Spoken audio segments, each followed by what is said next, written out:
Okay. Good morning, everyone. I'm Carolyn Bostic, team lead for the data team in the Office of Special Education Services. We like to take this opportunity to welcome you and invite you to our October data reporting training. We really hope that you are finding these sessions valuable to your day-to-day processes. And as always, we are here to support you. Just as a reminder, make sure that your mics are muted. We don't want to capture any background noises. This training is being recorded and will be posted on our website for you to access. This morning we have the data team here with you guys, and so they're going to introduce themselves to you so that as you start receiving communication from them, you'll know who it is and you'll have a face to put with the names. So, Andrea?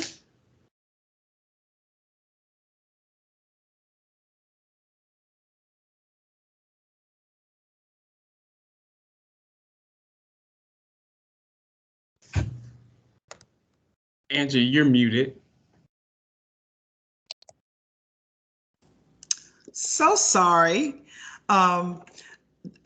Good morning. This is Andrea Cannon, and many of you may have heard from me via emails for Indicator 7. So I am the Indicator 7 person.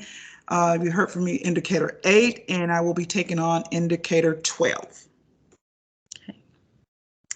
Kelvin? Good morning, everyone. I'm Kelvin Pompey, member of the data team. I'm responsible for indicators 4, 9, 10, significant disproportionality, and then I will be working on indicator 8 as well. Albert?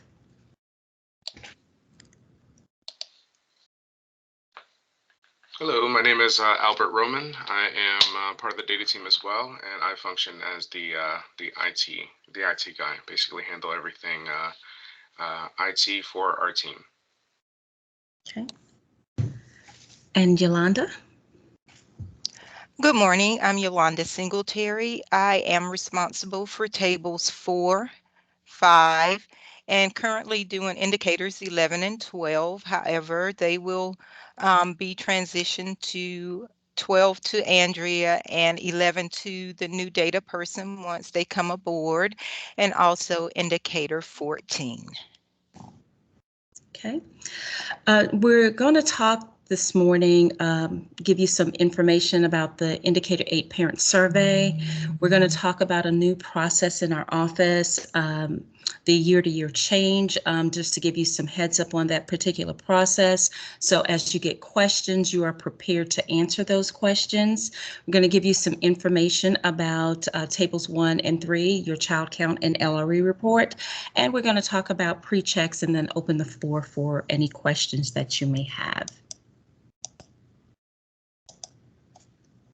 Okay. I'm going to turn this over to Andrea. Do you want to take control of the slide? Good morning again. I just would like to give an update on Indicator 8, the parent involvement survey that's currently going on.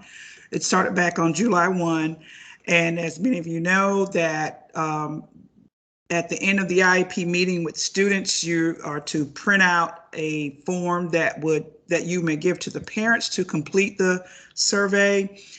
We are using the SUNS number for those students without a SUNS number. A local ID number or student ID number would be used in place.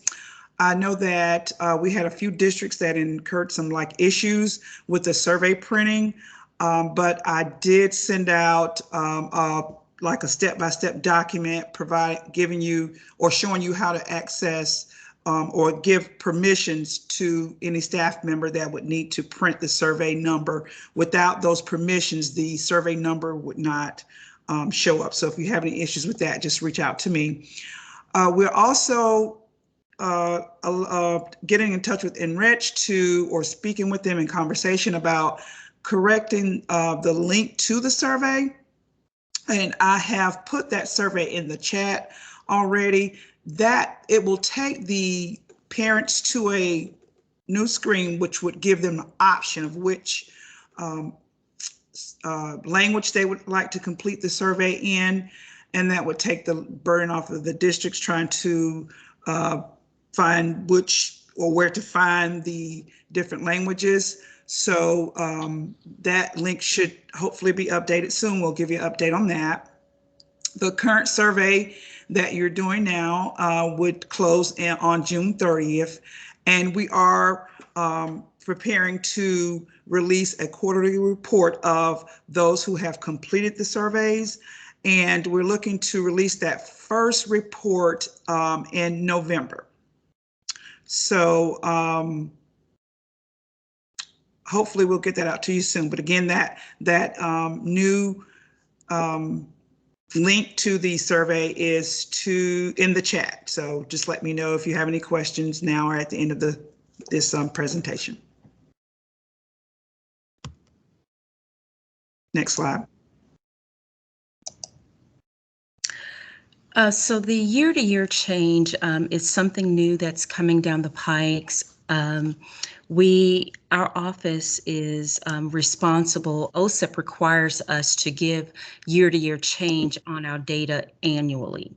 And so as a part of this year-to-year change, your cohort reps will be in touch with you, asking you about your data and changes. So we wanted to give you heads up on that particular process so that you're not blindsided if they start asking you about your data and the change in your data from year to year. The LREs and validation from your child count, your Table 2 personnel report, your exiting report, your discipline report, and also your Table 8, which is your MOE CEIS report.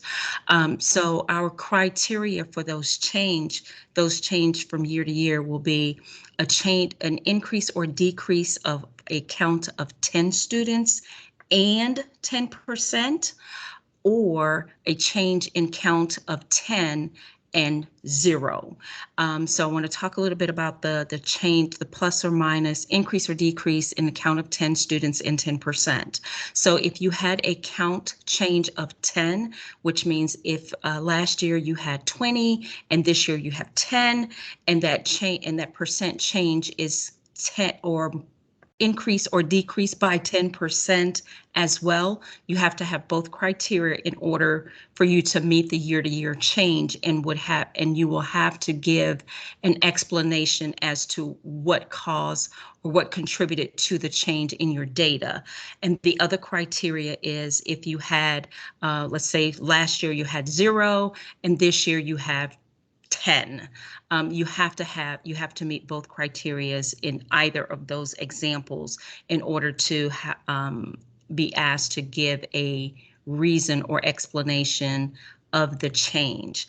And your cohort rep or manager will be asking you these questions. So it's also an opportunity for you, the LEA, to get comfortable with your data, so that when these questions are asked, you'll have some insight as to what's going on, and you're able to articulate that to the cohort rep or manager.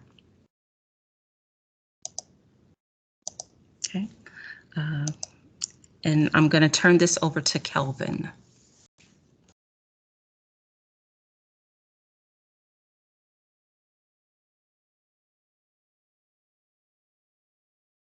You're muted, Kelvin. I realized that I was muted. I'm so sorry.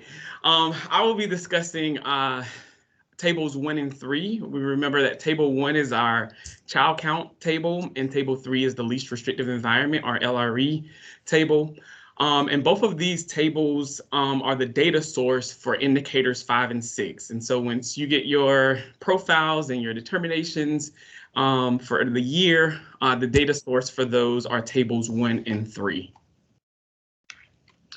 Do want to announce that the reports for the 2021-2022 school year are now open.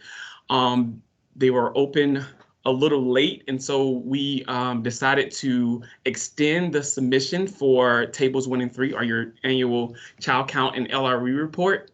The new due date for that report is on Wednesday, November the 24th.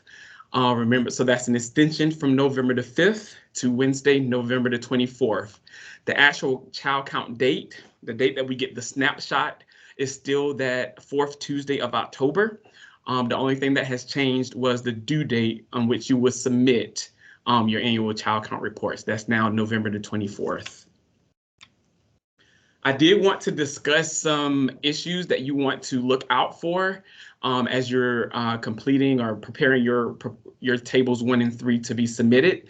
One of the issues that we've seen in the past is with developmental delay, that category. DD is not a valid disability category for children who are ages 10 or greater.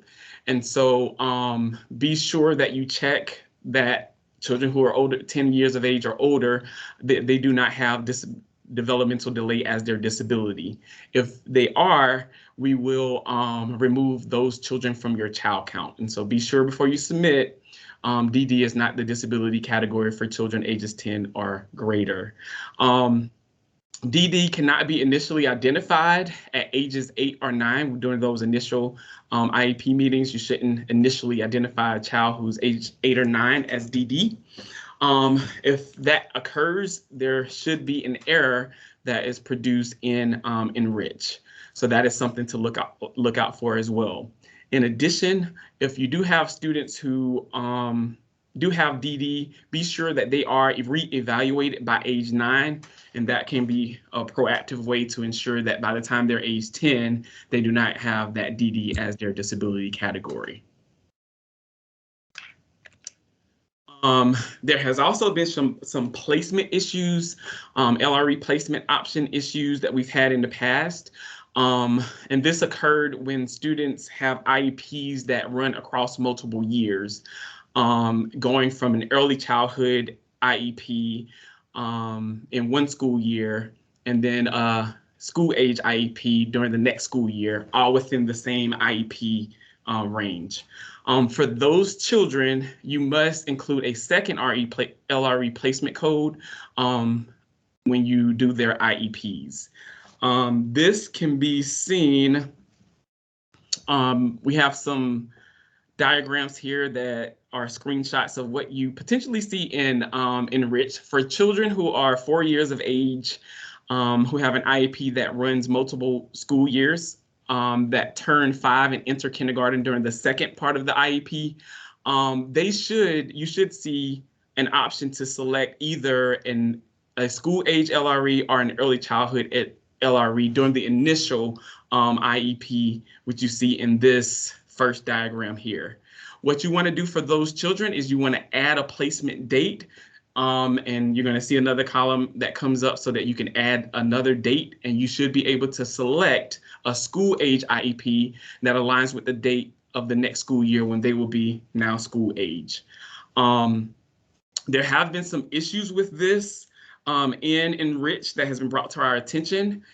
And so Enrich has provided a clarification or a correction to that problem.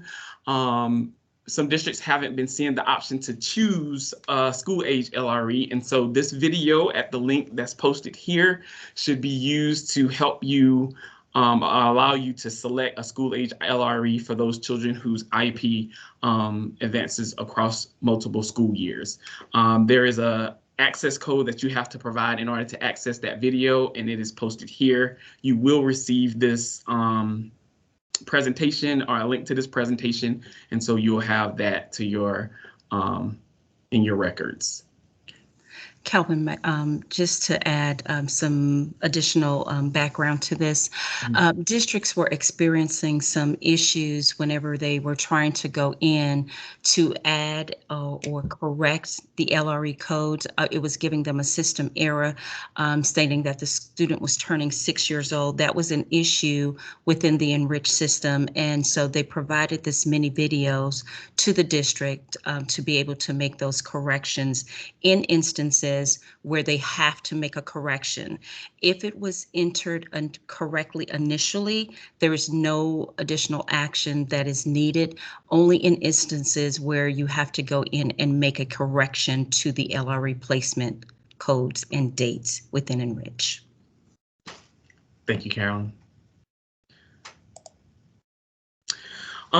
Just some other considerations are things that you should double check before you send your child count reports to the Department of Education here. Be sure that you check that the age of children, their grade level, and their LRE match. We've been getting a lot of issues, some related to what Carolyn just talked about, with the age, grade, and LRE being mismatched. And so be sure to pay careful attention that the age, grade, LRE all match. So early childhood students ages 3 and 4, and those 5-year-olds who are not enrolled in kindergarten, they should have an early childhood LRE. And those 6 through 21 and the children who are 5 years of age and enrolled in kindergarten should have the school age LREs. I already mentioned the DD or developmental delay errors, so please be sure to double check that. And also, we don't want to have any blank information in the child count report. And so especially for student demographic information such as race and ethnicity, gender, ESL status, and we also don't want a empty grade, especially for those children who are 5 years of age. Before you submit your certifications, we'll work with you to, if you somehow some errors ended up getting through Enrich, we'll work with you to correct those errors before the certification process. Okay. And as Kelvin transition slide, there may be instances for race, ethnicity, where the families are refusing to provide that information to you. If you are a district that is impacted by that particular scenario, please be sure to provide us with some content that leads to that outcome and your attempts with the families to get that information. All right. And so we'll go over the process of collecting your data and also submitting your data to the South Carolina Department of Education. The collection process is more of a process for you to collect your data and so that you'll be able to review it for any errors or inaccuracies.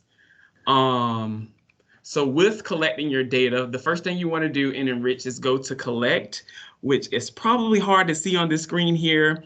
I'm having to squint, but this first little red little marking here has where you will go to collect your data. And basically what you want to do is you just want to collect because you're in the reviewing process to see if you have any errors.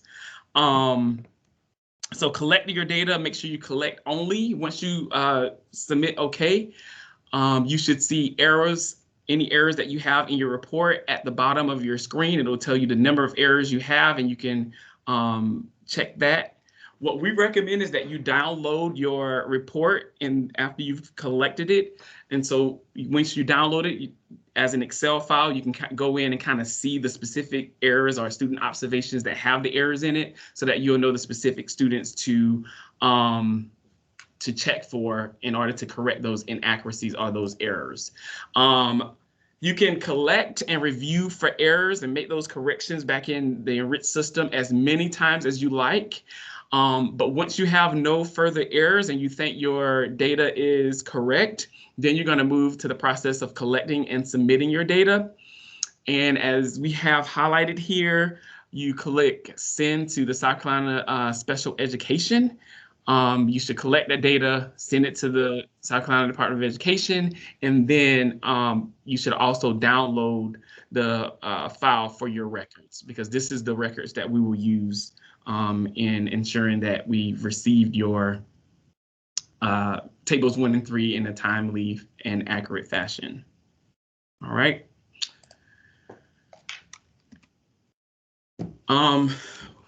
After you submit on November 24th, we'll do some data checking on our end. Sometimes we have students duplicated in our files from multiple districts and we have to make those corrections, but we will review each district's data. and we'll be in communication with you on and before you have to submit your certification. And so OSIS will notify each district with the total number of students with disabilities that they should certify. So do not submit your certification before OSIS notifies you. So we'll tell you the count that we have, and then we'll send that document so that you can submit that certification with the signatures. The due date for the certification is still the same, January 7th, 2022.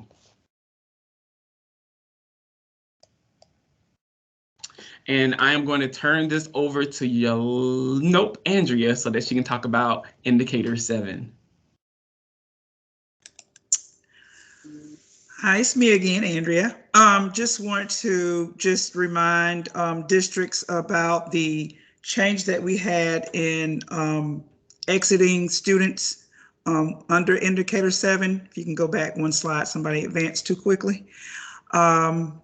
It's concerning making sure that you exit students when they are entering kindergarten. Can we please advance back? Thank you. Thank you. And this year I know we spoke to some districts who had, during this transition period, we had some students that currently is in kindergarten, and it was just it was a very big burden for them to complete it by the first part of the year. We have granted a grace period this year, and we would have asked that you have those completed by the end of this year. So if you have any further questions on that, you're welcome to reach out to me to get clarification if you need clarification on that. So this year, if you have students that will be entering kindergarten for the 2021-22 school year, you would be exiting those students more than likely by June. So it's on or before kindergarten. So just be reminded of that. Next slide, please.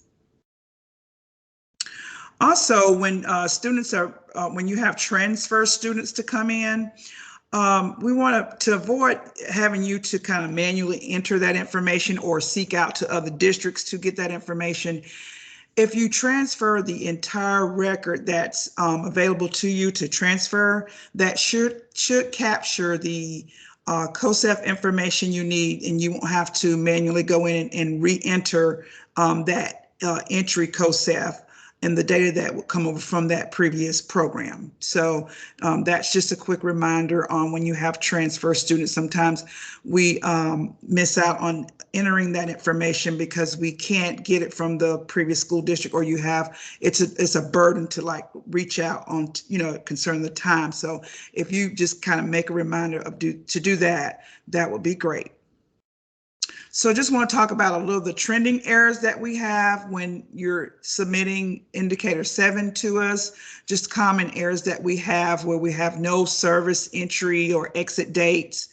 You may have like an entry date, no exit, have exit but no entry dates, no exit dates for students entering kindergarten, and just the student ID missing in the report. And I know often you get like the progress errors. If you look at it's kind of blurred, but if you look at the example there, I know that you all are accustomed to seeing like in that OSEP category, the impossible, or it gives you a progress error. It's due to you not completing the entry or exit correctly, or even leaving it blank. Now, there is a helpful tool that you can use. And I'll place that link in the chat. It's the COAST calculator tutor. So if you run into some of those common errors, you can kind of play around in that COAST tutor, and should assist you in determining that correct entry and exit rating. And I'll turn over to Yolanda. Good morning. I will be discussing with you the indicator 11 and 12, the information that we'll be looking for in the pre-checks. And as a reminder, the valid reasons for delay are when the parent revokes consent prior to the end of the 60-day timeline, the parent repeatedly fails to produce the child for an evaluation. And as a reminder, this is applicable only in a virtual setting. Otherwise, the student should be, if they're in a regular period. I know now that during COVID, we've had hybrid and we've had like various ways that the child can attend. But if they're not totally virtual, you should have access to that child and should be able to complete the evaluation. And if a child transfers during an evaluation and the new LEA and the parent agree to extend the timeline. And I did not get the information. I had to do a little bit of research on how you can extend the timeline with the parent, and I will have that information with the regulation included with the PowerPoint so that you will have that information handy. So I did include that comment in some of the indicator 11 and 12 worksheets this past time for your reporting, and some districts were responding back that this was not possible. So I want to provide you with a tool that you'll be able to use that will help you when you receive a child that has exceeded the timeline, either for 11 or 12. And then these are the invalid reasons for delay: a holiday, breaks to include fall, winter, spring, and summer, waiting on outside evaluations, weekends, and a child absent, and also COVID. And we have the asterisk for the COVID, meaning that the state is going to take the hit for the timelines being exceeded for COVID. We ask that the districts provide a detailed explanation as to why the evaluation could not be completed for COVID. And some of you did produce that information. However, I have quite a few that say that it's late because of COVID, not providing any dates or any other narrative for that. And I did reach back out to you to provide that information. And just a reminder for the indicator 11 timeline, that it starts when you get to parental consent and it ends when you get the evaluation complete. Sometimes the incorrect date is put in, and we just want to remind you that it's not when you determine the eligibility, but when that evaluation has been completed. And things to do when the timeline has been exceeded for indicator 11.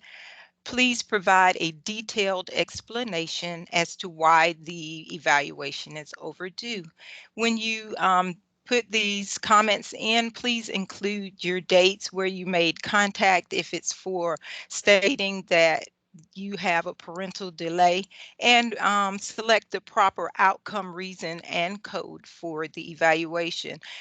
Sometimes we get that the timeline was met and it's clearly, you can see that the days are overdue. So don't select that the timeline has been met if you can see that the timeline has been exceeded and you want to select the proper outcome for those evaluations. And some of the fields that we check for the pre-check, we're looking for a parental consent date or a SPED exit date, the team meeting date. We would like to make sure that you complete that. We do get some evaluations that are complete where the team meeting date is not in there. And sometimes that date can help determine whether or not you you completed the evaluation and perhaps put the wrong date in there. Sometimes I'll ask if the evaluation complete date was different from your team meeting date. We check the days overdue. We look for comments to help determine whether or not we can remove a penalty. We look at the outcome reason, outcome codes, and we also check for duplicate students. As a reminder, once you receive your spreadsheets back and I make comments that we need for you to provide a comment for an overdue evaluation, if you would please update your records in Enrich so that the next time you participate in a pre-check, your comments will be there and I will not have to ask for that information again. For indicator 12, the valid overdue reasons would be for when a parent revokes consent prior to the 3rd birthday, the parent repeatedly fails to produce the child for the evaluation, and Part C sends the referral late. The invalid reasons for delay, again, the holidays, the fall, winter, and spring breaks, waiting on an outside evaluation, weekends, and COVID. And the same explanation for COVID for indicator 12 applies for as we did for indicator 11.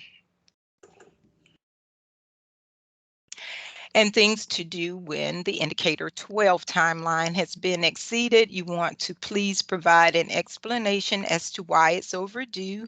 Include your dates where you made attempt to contact the parent or guardian, and select the proper outcome reason and code for an overdue evaluation.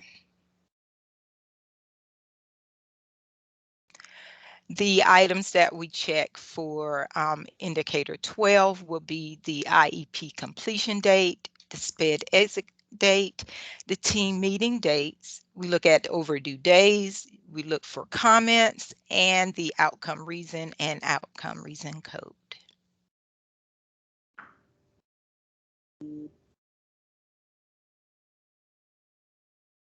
You're muted, Carolyn.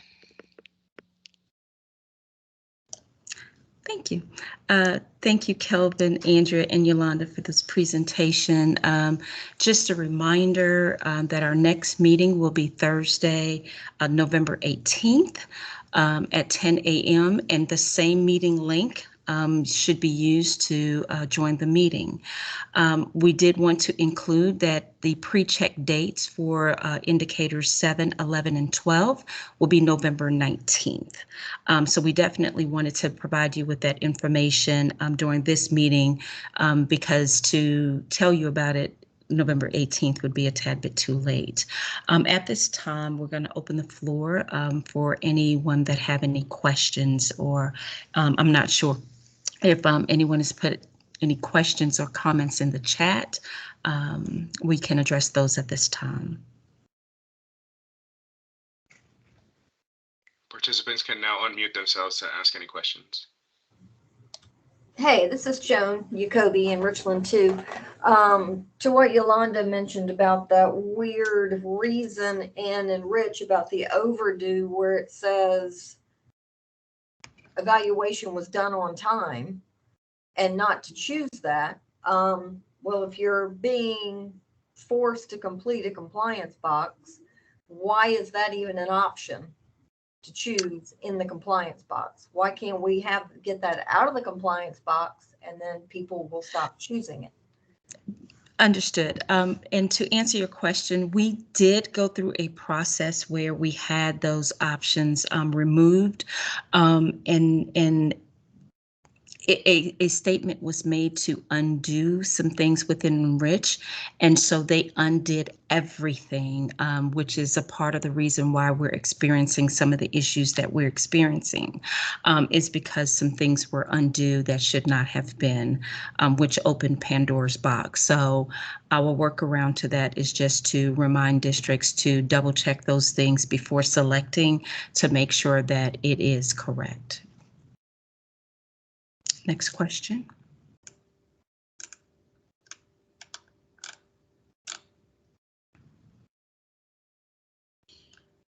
I know we had some in chat, so I don't know. One of the questions in the chat from Jenny Gast, she asked, should DD be reevaluated before age 9, or can it be while the child is still 9 years of age? Okay, so the thing about the DD It can be, to answer your question, yes, but what you want to do is try to be as proactive as you possibly can, because depending upon when you do that reevaluation, it could impact your child count report.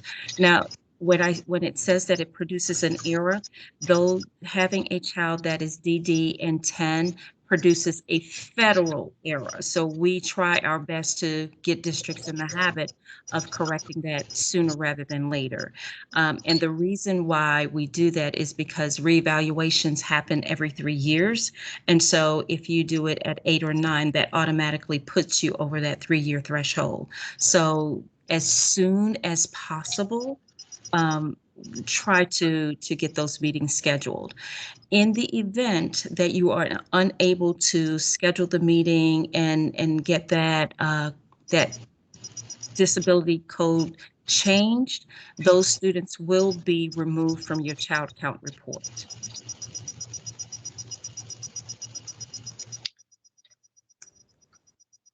Next question.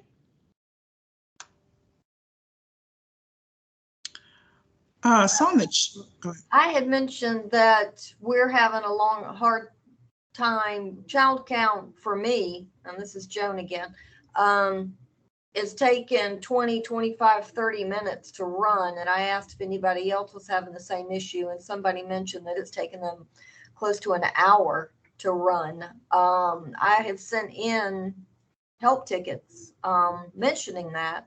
And the only thing I got back was, we have high volume, we'll get to you when we can.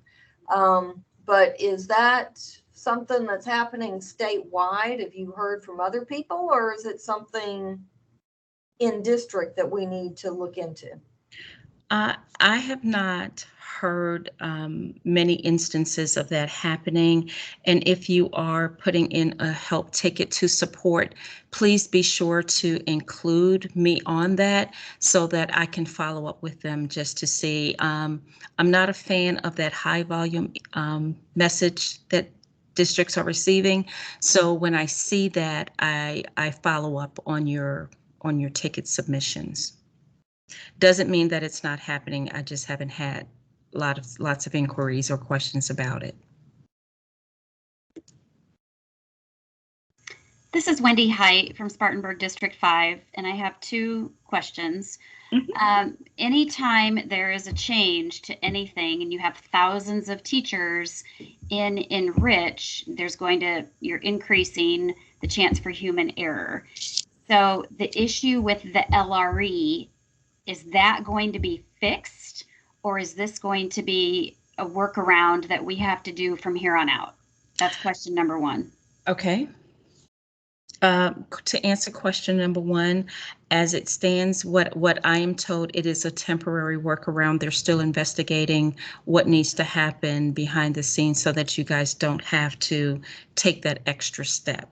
That is a vendor glitch, and they are working to rectify that. This is just a temporary solution so that you can get what you need for your child count report.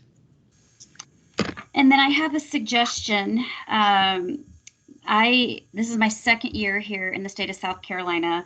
I was a director in another state for 20 years. And with the vendor for the IEP program, they would make changes once a year, and it was usually in the summer around July. So we didn't have all these issues throughout the school year. And so that is a suggestion. I know things come up and there are glitches, but with having COVID and quarantines and everything going on, this year has been a nightmare for all these state reports. So again, that's just a suggestion that I have. Thank you. Thank you, Wendy, for that suggestion. And in a perfect world, in theory, those updates, changes would happen during the summer. However, there are sometimes some changes that needs to happen instantly. And I do recognize and realize that we are dealing with technology. And so sometimes when you put Band-Aids on a wound, it opens other things. And unfortunately, we're not always aware of those things. And because Enrich serve other states. There are times when other states are asking for things that impacts what we have, and those changes are not always, we are not always aware of the backlash behind what they're doing for other vendors. So as you guys discover the problems or issues on your end, we strongly encourage you to let us know so that we can resolve those things. As far as the LRE change, we knew that we started talking about it back in 2019 at one of the Enrich Knowledge Group meetings. So I had to go back to find that presentation to show Enrich what it was supposed to be and what it was. And so what happened within their system that caused it to get to this point, because they were telling us that no, it wasn't the case. So we had to find that information and give it back to them so that they can see. And that's when it was disclosed to us that there was a update that was made in the system that no one knew about. So I apologize. I understand. It's a work in progress. Thank you very much. Mm-hmm. Hey, Carolyn, this is Sonia. Hi. I'm just going to be blunt. I had not heard we were supposed to comment on the spreadsheet and in Enrich, or read that in an email. So I will own, I may have overlooked it, but I don't think so. So I would suggest that gets sent out. I just hate for a peer who couldn't be on here to not know that. So. And so, Sonia, I think it depends on which we're talking about. We're at a time where we're closing out the previous school years for indicators 11 and 12. And so when making corrections for the previous school year, indicators 11 and 12, that has to be corrected in the spreadsheet because we won't do another download from Enrich for those two reports for the 2020-21 school year. So that those corrections must be done within the spreadsheet and sent back to Yolanda.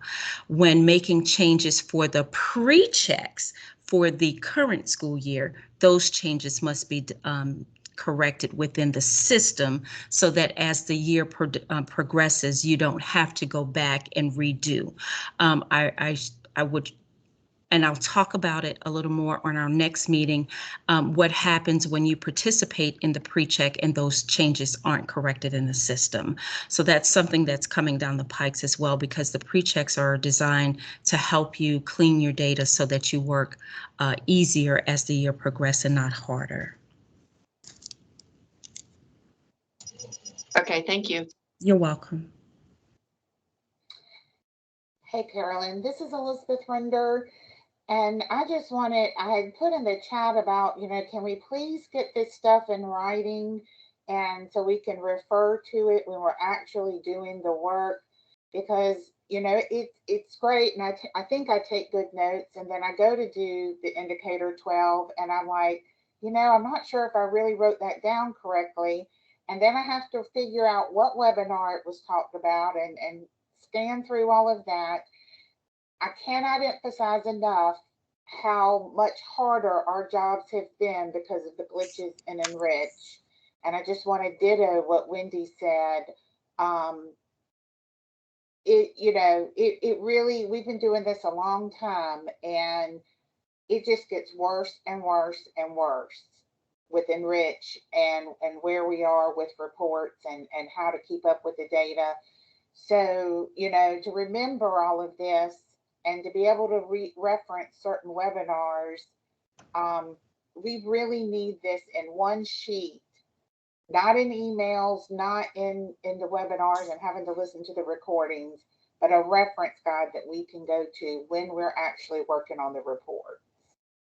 Okay. Thank you for that suggestion. Thank you.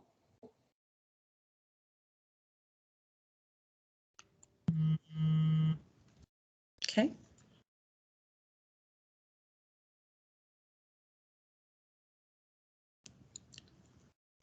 Okay. Are there any additional chat questions in the chat?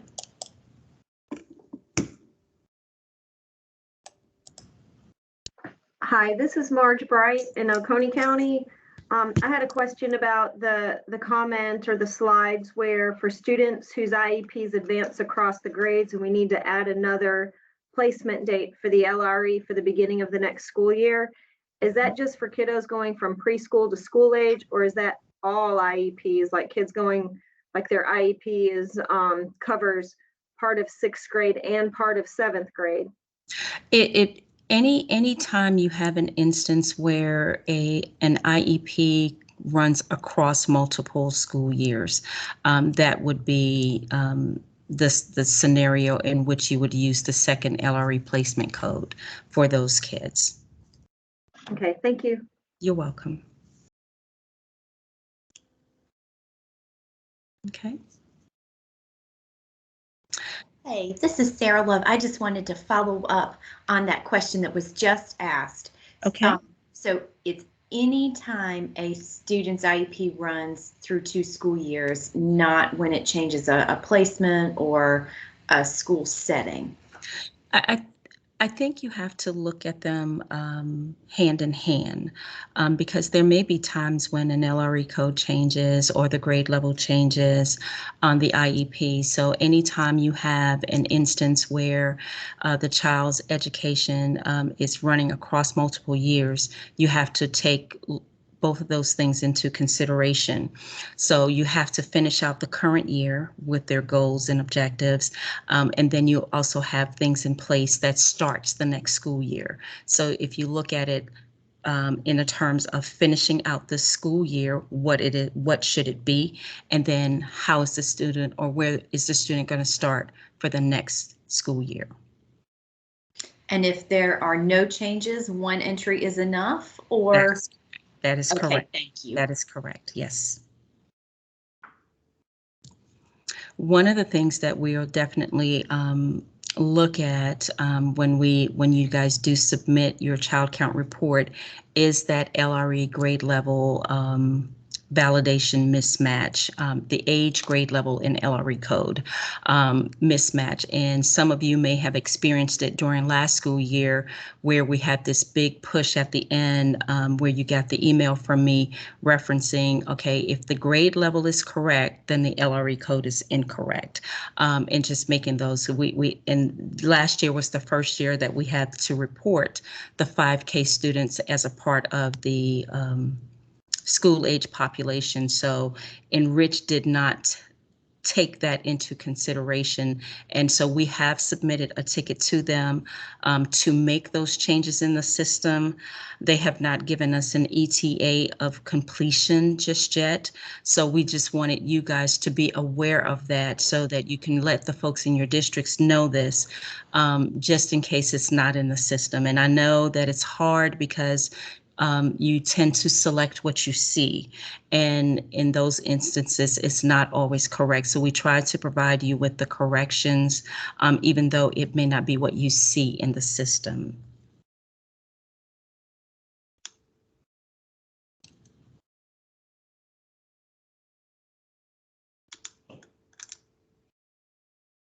Okay. Okay, well, if we have no other questions, as always, we are here to support you. The screen that's up, we have our contact information there. And we're just here to support you in your efforts in making sure that your data is correct. As we transition into this data decision initiative within our office, we always feel it's important for the folks in the districts to understand their data, how it's being calculated, the methodology, so that when you get your determinations and your IDEA data profile, you understand what the data is and how it impacted your district, and you're able to talk about those things with your cohort reps. And if there are no other questions, we can conclude this meeting. We thank you for your time. Have a wonderful day.